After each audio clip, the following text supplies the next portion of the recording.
এবং আমরা ভারতকে বলেছি যে এটা আওয়ামী লীগের বাংলাদেশ নয়, এটা শেখ হাসিনার বাংলাদেশ নয়। বাংলাদেশ আত্মমর্যাদা নিয়ে দাঁড়িয়েছে, রক্তের উপর দিয়ে দাঁড়িয়েছে।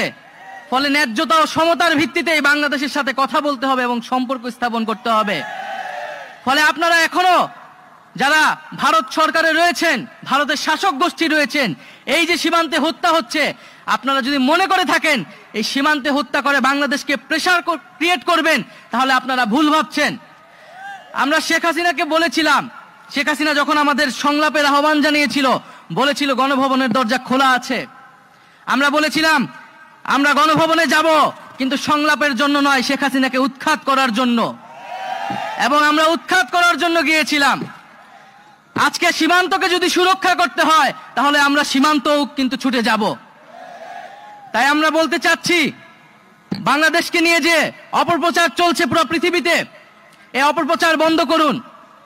মিথ্যা দিয়ে আপনারা এই বাংলাদেশকে বিশ্বের বুকে কোনো নেতিবাচক ভাবে উপস্থাপন করতে পারবেন না। এই জুলাই অভ্যুত্থানে হিন্দু মুসলমান এক হয়ে আমরা লড়াই করেছি। সংখ্যালঘু সম্প্রদায়ের অনেক মানুষ এই শেখ হাসিনার সন্ত্রাসী বাহিনী হাতে কিন্তু শহীদ হয়েছে। অথচ আমরা দেখেছি যে ভারত কিন্তু তখন এই আওয়ামী লীগকে কিছু বলে নাই। বিগত আওয়ামী লীগের সময়ে সংখ্যালঘু সম্প্রদায়ের উপরে বারবার হামলা হয়েছে, কোনো ধরনের বিচার হয় নাই, এবং আওয়ামী লীগের লোকেরা এই ধরনের হামলা এবং সম্পদ দখলদারিত্বের সাথে জড়িত, কিন্তু ভারত কোনো কথা বলে নাই।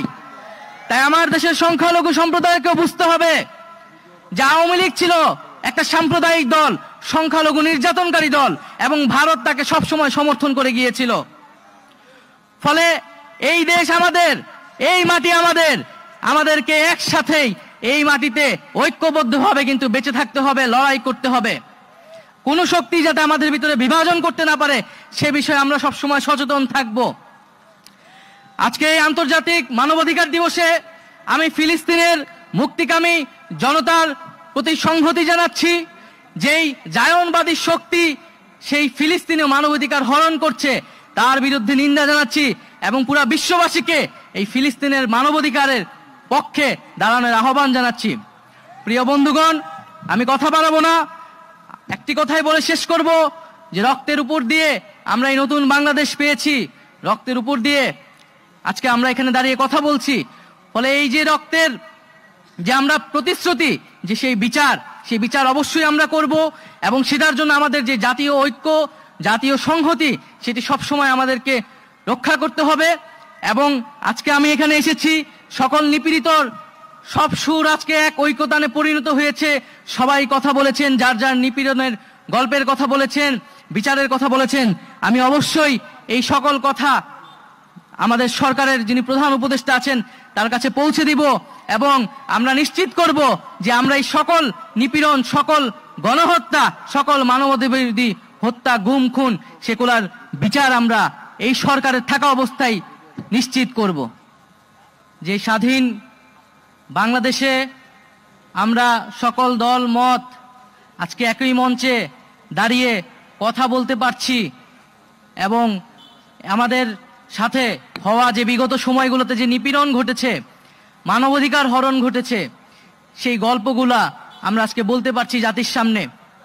উপস্থিত রয়েছেন বিগত 16 বছরে নির্যাতিত পরিবার সমূহ, গুম হওয়া পরিবার সমূহ, এবং এই জুলাই আন্দোলনে যারা শহীদ হয়েছেন, যারা আহত হয়েছেন, তারা এবং তাদের পরিবাররা আজকে এখানে উপস্থিত ছিলেন।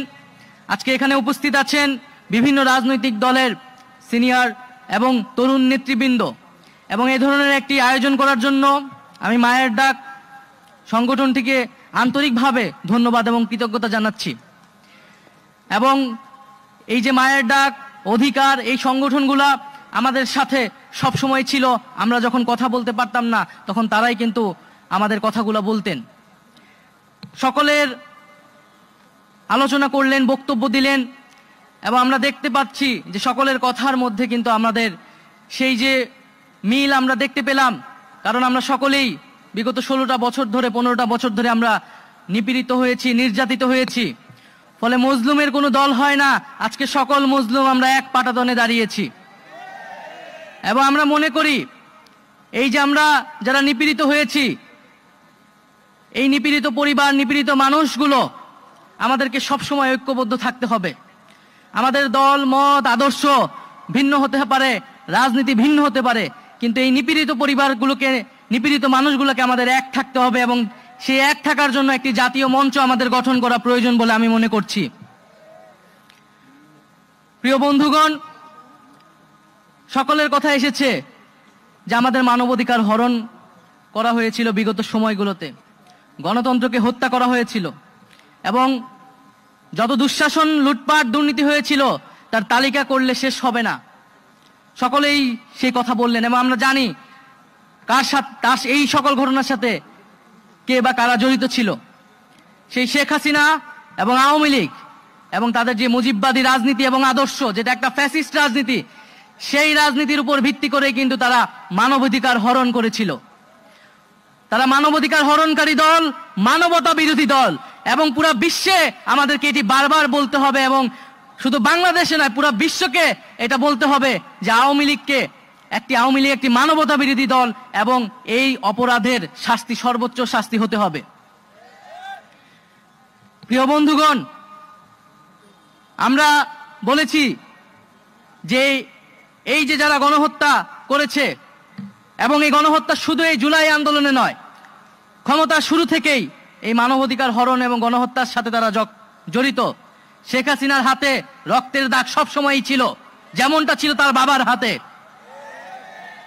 আমরা দেখেছি পিলখানা হত্যাকাণ্ড হয়েছে, আমরা দেখেছি শাপলায় কি নির্মমভাবে হত্যাকাণ্ড এবং গণহত্যা সংঘটিত হয়েছিল এবং এই সর্বশেষ এই জুলাই মাসে ছাত্র জনতার উপরে গণহত্যা সংঘটিত হয়েছিল।